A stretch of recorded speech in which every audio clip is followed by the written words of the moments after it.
নমস্কার প্রিয় চাষি ভাইরা, আজ আমি আপনাদেরকে বলবো ধান রোপণ করার পরে যেই আগাছা দমনের জন্য সেরা একটি ওষুধ, যেই ওষুধ যদি আপনার ধানের জমিতে একবার স্প্রে করেন 1.5 থেকে 2 মাস কোনো আগাছা জন্মাবে না।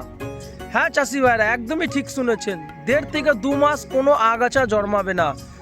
শুধু সময় মতো আপনাকে সেই ট্রিটমেন্টটা নিতে হবে। যদি সময় মতো না নিতে পারেন হয়তো কিছুটা কম কাজ করবে, আর যদি সময় মতো সঠিক চিকিৎসা যদি আপনি করতে পারেন, সঠিক সময় ওষুধটা যদি আপনার ধানের জমিতে কিন্তু আপনি যদি স্প্রে করতে পারেন তাহলে কিন্তু দারুণ উপকারী কিন্তু পাবেন। 1.5 থেকে 2 মাস কোনো আগাছা জন্মাবে না। তার জন্য আপনাদেরকে ব্যবহার করতে হবে বায়ার কোম্পানির কাউন্সিল প্রাইম।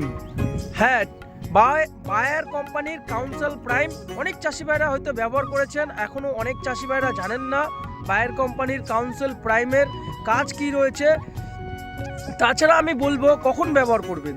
বায়ার কোম্পানির এই কাউন্সিলকে আপনারা ব্যবহার করবেন ধান রোপণের 3 থেকে 7 দিনের মাথায়। যদি আপনারা ব্যবহার করতে পারেন তাহলে কিন্তু দারুণ উপকারী কিন্তু হবে আপনার ধানের জমিতে।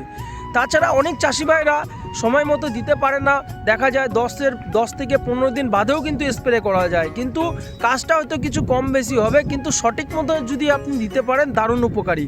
হ্যাঁ, আরেকটি কথা, যখন আপনি এই স্প্রেটা করবেন, স্প্রে করার 2 থেকে 3 দিন কিন্তু জমিতে যে জলটা থাকবে সেই জল যেন জমির থেকে না বের হয়, আর জলের পরিমাণ যেন জমিতে 3 থেকে 3 সেমির মতো মোটামুটি জমিতে জল থাকা দরকার রয়েছে। আর প্রায় 2 আর 3 দিনের মতো ধরে নেন জমির জল বাইরে যাওয়া যাবে না। আর এই ওষুধ যদি আপনি একবার ব্যবহার করেন প্রায় 2 মাস কোনো কথা হবে না আগাছা জন্মার নেওয়ার মতো। তো চলুন দেখাই দিই আগাছার যেই কি আগাছা এগুলো রুখতে পারে।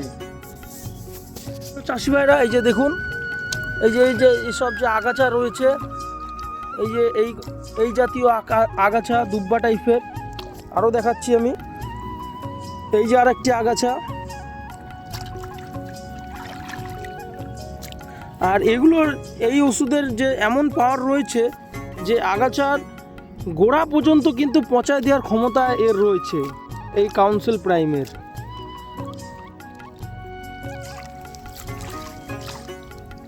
আরও আমার জমিতে সেই ঘাসগুলো নেই, আমি স্ক্রিনে দেখাই দিব। এই সব ঘাস কিন্তু রুখতে এই বায়ার কোম্পানির কাউন্সিলের কিন্তু দারুণ উপকারী কিন্তু একটি ওষুধ, আর এই সব গাছ রুখতে কোনো কথাই হবে না।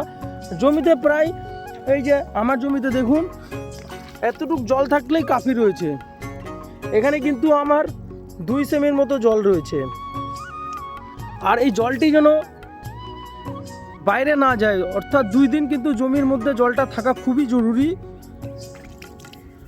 এবার আমি বলবো এটা ডোজ কত দিবেন। এর ডোজে আপনি ব্যবহার করবেন 25 ml করে, 16 লিটার ট্যাঙ্কিতে আপনি 25 ml করে ব্যবহার করুন, দারুণ উপকারী কিন্তু কাজ পাবেন আপনারা। তাছাড়া এই বায়ার কোম্পানির কাউন্সিলকে কারা ব্যবহার করেছেন, আর যারা ব্যবহার করেছেন তারা অবশ্যই নিচে কমেন্টে জানাবেন কীরকম এর কাজ আপনারা রেজাল্ট পেয়েছেন, আর যারা এখনও করেননি ভাবছেন অবশ্যই তাদেরও মতামতটা জানাবেন। ভিডিওটি ভালো লাগলে লাইক দিবেন, আর চ্যানেলটিকে নতুন আসলে বাংলার কৃষক চ্যানেলটিকে সাবস্ক্রাইব করতে ভুলবেন না। আর ভিডিওটি আপনার প্রিয় চাষি বন্ধুর সাথে ভিডিওটি শেয়ার করতে পারেন, কারণ তারও এই ভিডিওটি একটি উপকারী ভিডিও হয়ে উঠতে পারে। ভালো থাকবেন, সুস্থ থাকবেন, জয় কিষাণ।